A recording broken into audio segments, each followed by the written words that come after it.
Hi guys, it's Roxy from Inspire Me 360, and today we are going to talk about karmic law. We're also going to talk about laws of creation and how you essentially create the best life you possibly can through action. Again, we're really focusing on action because I think a lot of the ways that the law of attraction or the laws of manifestation are taught, it really doesn't focus as much on action, and I think it kind of confuses people. So I think they did that on purpose, potentially.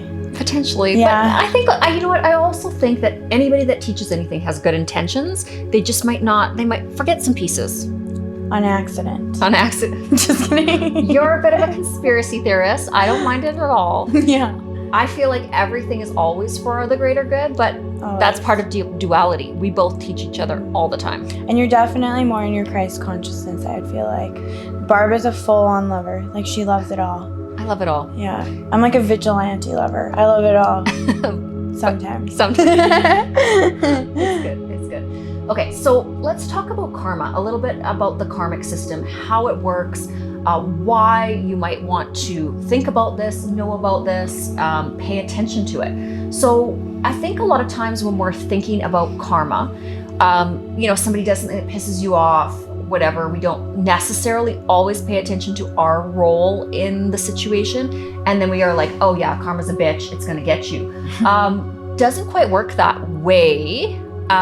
So again, really understanding how to get yourself off of the wheel of karma, because it is possible to do that, and to put yourself in a position where you've equalized your karmic cycle, okay? And again, this is not gonna be speaking to everybody, but it is important to think about. So let's talk about karmic law and how karma works, Roxy. So do you have an example of how maybe you've run into karma in your life or other people that you know? Just give us a little bit of an example about it. Absolutely. So the other thing with karma, I do believe, is that I find maybe you can manifest more for yourselves. It depends on your belief with karma too. That's the other thing. But for me specifically, I don't feel like I get too much bad karma. And I'm not meaning to be that person at all. I don't feel like I get too much bad karma.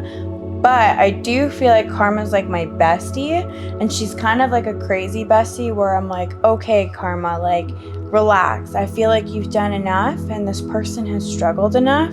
So when it comes to karma, I witness it tons. When it comes to my own personal karma, why I don't receive as much of it, it was because when I was really little, I was kind of naughty.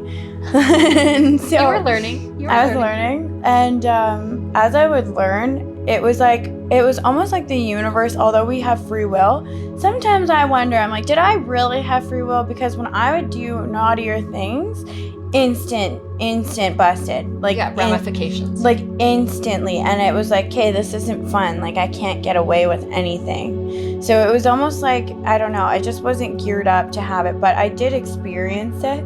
And it got to the point where I don't know if I was manifesting it for myself. I was like, as soon as I do one bad thing, it's coming. Yes. But karma for me, it's one of those things where it's inevitable. I don't deny it. I think that when you're doing things, you always need to think about the repercussions and potentially how things are going to weigh out and what the plays are for you. Like, if I do this and if it affects X, Y, and Z, what are the potential outcomes from that? Is that going to be for my greater good, or is it going to negatively affect me? Generally, I think because I've developed those moral codes, it's easy for me to just be besties with karma. Absolutely. What about you? Well, I want to teach it correctly. So in terms of karmic law, it's cause and effect. So the way that we understand this, or the way that we should understand it, is everything that is caused will have an effect, right? Basically, if you're doing something, an action or a thought, anything that's coming forth from you, it has a ripple effect in the universe. And again, when we think about karma, it's great to think about karma for ourselves, but the broader use of karma and how you kind of get off the karmic wheel is to think about karma in terms of the entire system. How can you impart as much good karma or dharma, okay, into the karmic system? And can you always be adding like a reserve? Think about the reserve fund in the bank. So when you're thinking about karmic law, I always try to have as much good deeds in my reserve as I can and be constantly adding to my karmic storehouse in terms of positive ripples that I'm adding out into the world. And then, once in a while, I do fall victim to, of course, my own negative thoughts or frustrations or irritability, but at least I know that I have really counterbalanced my own, shortcomings that will crop up every now and then with a lot of good actions, deeds, thoughts, creation, all of that stuff. Now, if you are somebody that is creating a lot of negative karma for yourself, or you're doing a lot of things that are very destructive, if you're very jealous of others, you're hurtful, you're bullying others, you're taking from others. So an example of this, I've run into a lot of people that, I don't know why, steal things, whether it's information, ideas, actual physical things, items. I don't understand that, because karmically what's going to happen, and I want you guys to really pay attention to this principle, is that the universe is set up and the quantum field is set up just so that it magnifies every action that you take. So if you take an action that is negative or basically in the storehouse of negative karma, the universe is going to magnify that action, and it's going to project it back on you, but in very bold ways. So let's say you went into Walmart and you shoplifted something. You just wanted that something, you didn't have the money for it, and you took it. Well, what's going to happen in terms of the karmic system is that you are going to have a bunch of those type of people show up, reflected back at you. And they're going to take, and they're going to take, and they're going to take, until your soul at its core level really realizes, oh my God, I would not even steal a tick off a cow's back. Like, I'm sorry, it's not happening. It's just not worth it. It's not worth the ramifications that the quantum field are going to project back to you for doing that karmic act. So again, let's talk a little bit about the positive karma. Same thing works here. And we were talking about it yesterday when we were sitting in the hot tub. The universe looks at your good deeds, but don't think that something that you think is like this super amazing, award-worthy action. You're helping the homeless and you want everybody to know about it. We rescued a couple of the bugs in a worm from the hot tub from death. Actually, the quantum field and the karmic law, when you take an action that is unconditional love and kindness, and you're expecting nothing from it, and no one sees it other than the field, that is a true interpretation, or the universe sees that as actually an action of the highest truth. So know that when you're doing things out of ego because you want somebody else to pay attention or you want somebody else to notice, it may not calibrate in the karmic field exactly the way you thought it would. Do you have any examples of this, Roxy, or anything else you wanted to add? I was going to say, I know exactly what you're saying. It knows truly, when we're talking about just how it's able to articulate, it knows truly to your core exactly how you feel about situations. So there's no faking anything. You can't lie to the universe. No, you have to authentically feel like out of the goodness of your own heart. If you want to help, just do it not for cookies, not for a reward. You don't do it. It's the kindness and the goodness of your own heart. And honestly, I find too, one thing that I can add in is if you're in a stage in your life where you're ascending to the next level, getting rid of old energy and giving it to those less fortunate. Yes. Wow, has that been such a game changer? I think about it like this. How many things do you have in your house that are taking up space? They're messing with your energetic pull because you're just feeling this clutter. Yeah, making space for what you want to draw in. Yeah. Now, that's not necessarily specific to karmic law, but it is specific to universal law. Universal law, So let's talk about it. Let's talk about making... Go right there. Yeah, let's just go right there. Let's talk about the act of making space. So if you want to usher in, and I'm going to hand this over to you, because you were right on the track with that. If you want to usher in some amazing new energy, it does take a sacrifice of some of the old. And like she was talking about karmic law, by giving those something less fortunate that don't have it, it's almost like you're blessing their life, which is going to help them attract even more too, because you're disrupting, you're glitching the matrix and creating this amazing experience, not only for the person that you're helping, but for yourself also. So overall, expect those new energies to flow in once you get rid of the things you don't need. And there's always somebody out there who will want something too. Like you can manifest and go, I want to be able to give this big bag away to somebody, and you will find a person on the street, I promise. Absolutely. And I mean, a way to tie that back into karmic law as well is that, let's say you were thinking that you might want to sell some of your things and profit for yourself.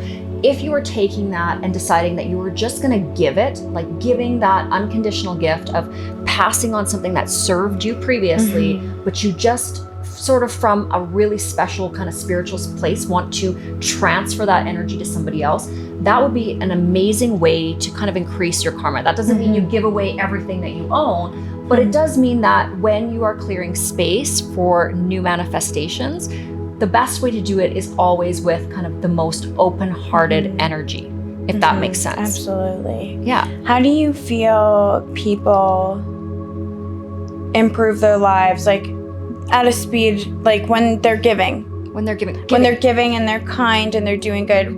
So what can you say to people? Like where does your life go and at what speed? Yeah, so this is another universal law, the law of extension or the law of giving. So when we are giving without expectation, so there's a caveat to this, when we're giving with expectation, it's kind of calibrated in terms of creating a greater manifestation, but not at the speed that you would if you give completely without expectation. That just means you give in line with divine laws. And I mean, the sun shines, it doesn't expect anything. It just shines because it wants the plants and the trees to grow. It's just giving itself for the sake of giving. So again, when you're giving, make sure that you're giving with balance, because a lot of people will give in a sense of martyrdom or self-sacrifice. They just think, oh, I've got to give.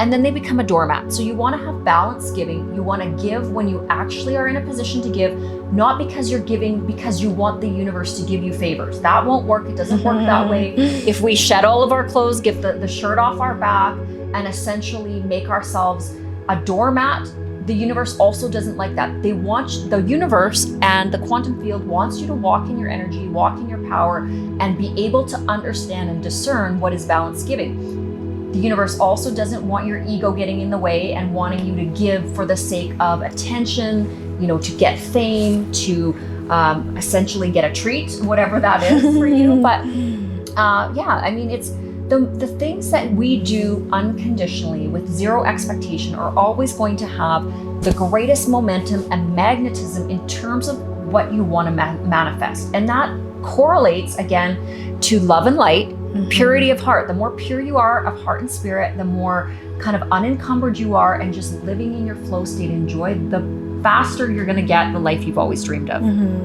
Can you lay out, because there's steps to karmic law, right? Can you lay that out for the people just so that they can understand it more? Yeah. So I mean, there's technically 12 steps. I'm not going to go through all of them in this video, but it's, basically it's do unto others as you would have them do unto you. When you're looking out there in terms of how you want to be and show up as a human being, just always put yourself in others' shoes, really pay attention to the little things, have compassion. When you are out there and you're in your space and you're interacting with others, have compassion towards them. Never make assumptions that you know exactly what's going on. That's part of compassion. And really understanding that you don't know their path, you've never walked in their shoes.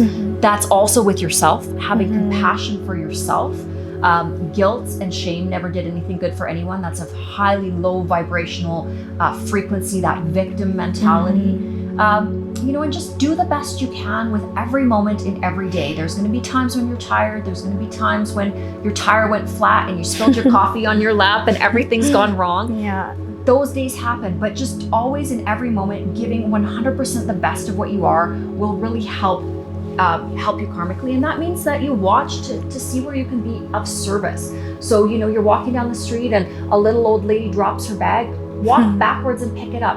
A little person that, maybe they're handicapped, open the door for them. A little child is crying, go pick up their toy. Like, I know these are small things, but what it does to your soul is it puts you in service to others. You start looking for ways to serve. And when you're like that, you're just, I don't know, you feel good about you and you feel good about the world. A walking vessel for God. A walking, there you go. You know, we don't want to say that, we don't want to be in our ego too much there, but yeah, let the divine love work through you and let your hands be the agents of good things. Let your mind and your words be, you know, let it spread in joy and hope and all of the things, right? Beautiful, yeah. Yeah, and the other thing I'd like to add to this video before we kind of close it out is that you never know how a message is going to show up. You don't always know how the messenger is going to appear. I know a lot of times, especially in heavy dogmatic or religious circles, it's like the preachers or it's like the message is wrapped in this little box and says, you know, spirituality can only show up with an old man that's wearing some funny little coat and a little hat or whatever the, you know, choked out collars are. I'm not dissing it, but I'm just saying, you know, at the end of the day, just because somebody wears a certain robe or pretends that they believe in good things and yet they go out the other door of the church, the back door, and they're cutting everybody down and they're negative and they're very hurtful and nasty to other people. It doesn't, you know, you can't judge the outside cover or look at you can't judge a book by its cover. That's what I'm trying to say. And so I know for a lot of people, we're a little bit more glamorous. We're a little bit more boom than maybe the message usually comes in. But there is a specific reason for that. I mean, a lot of what society is paying attention to and what they gravitate towards is that aesthetic. And so, I mean, we both work in the beauty industry, but we're very heavily spiritual individuals. Oh, for sure. And we're divinely guided to each other, just so you guys know. 100%. Well, we're besties. We're besties. Absolutely. So, I love you too. And I see what you're saying. It's like, why would you guys listen to what maybe we have to say? We look like we're glamour girls, but they should be spiritual and we should be wearing like bohemian style. And don't get me wrong, we love it all. We literally love it all. Like, we love fashion. We would do every look. You're probably going to see us do every look. Yeah. It's one of those things where we play hard with universal energy, and we're not afraid to be ourselves and to be a little bit sexy and kooky and fun and crazy, sexy, cool, all those things. But you can still be all of those things and have the most fantastic, wonderful, wild life and believe in God. The two things are not like polar opposites. You can have it all. Let's stop boxing people. Like, let's all just agree, if you're watching this, like, how tired are we to box things and say you can only do this, or you're supposed to be like this? No, or love has to look like this. Like, one of the biggest things that divide us, you know, in the world today is it's, you know, this race is superior to that, or, you know, you can't love, two men can't love each other, two women can't, like, love is unlimited. It shows up in so many different forms, and by putting love in this tight little box and saying it can only appear this way and it can only be preached this way, and I'm not attacking the church by any means. You know, maybe my comment was a little bit sarcastic and I was saying sarcasm shouldn't be used, so, like, you know, bad girl. I'm not bad. I'm not even listening to my own. I forgive you, no judgment. Not even listening to my own advice there, but what I'm trying to say is that we should respect everybody's vision of their own version of spirituality. And in and of that, I do want to state that if, you know, being very simple and very, you know, non-flashy and not super vibrant, like we tend to be a little bit flashy, you know, thigh-high boots. And I would go even more out than all of this. Like, I know we're just getting started. But what I'm trying to say is that you don't have to be or do it the way we do it, but it doesn't mean that the way that we do it and the message that we bring is incorrect. We're bringing the message to those that will hear us based on the fact that they calibrate to the way we're seeing it and the crazy way we do it. That's it, that's all. There is nothing wrong about how we're saying it. There's nothing bad about how we're saying it. We're gonna look back in 5 years at these videos and we're probably gonna be much older and wiser than we are, but you know what? We had the courage to say and speak our truth now, and that is the purpose. Like, hopefully we're allowing everyone out there to also come into their own home frequency and be who they want to be. We are trying to inspire 360. Full circle.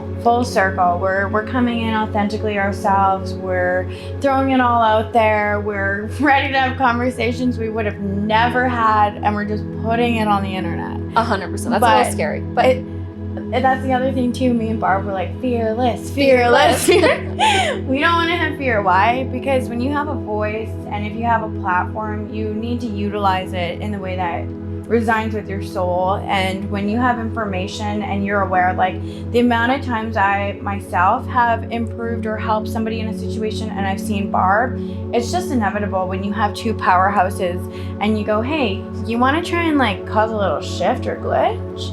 And it's like, want to just like raise the frequency of humanity with me?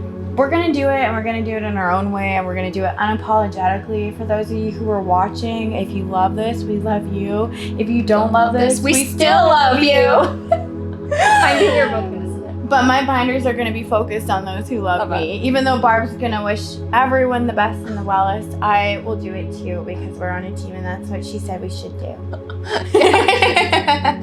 It's good. It's good. But that's the thing. Like, you know, whether the message really resides with you or whether you think it is totally kooky, and for you it feels like a hard pill to swallow or some bad medicine, or it's wrapped in a package you don't like, that's fine. Turn it off. Turn it to a different channel, you know? Yeah. There's somebody out there for everybody, and if you don't like what you're seeing, go do something. Yeah. Why don't you be the thing? Yeah. You go be the thing that you do it better. See. Yeah. Do it better. Do it better. And that's the thing. We're here to empower others to do it better. And man, is it raining out there. That's that weird white noise you hear behind us. I love it. The thunderclouds. Yeah. We are out here at the ranch and we are just loving the Kananaskis. It's so beautiful out here. I know. It's such a vibe, you guys. Get into the country. If you're feeling like you need to deplug, do it already. Yeah, we might go ride some horses here when the sun comes out. Yeehaw.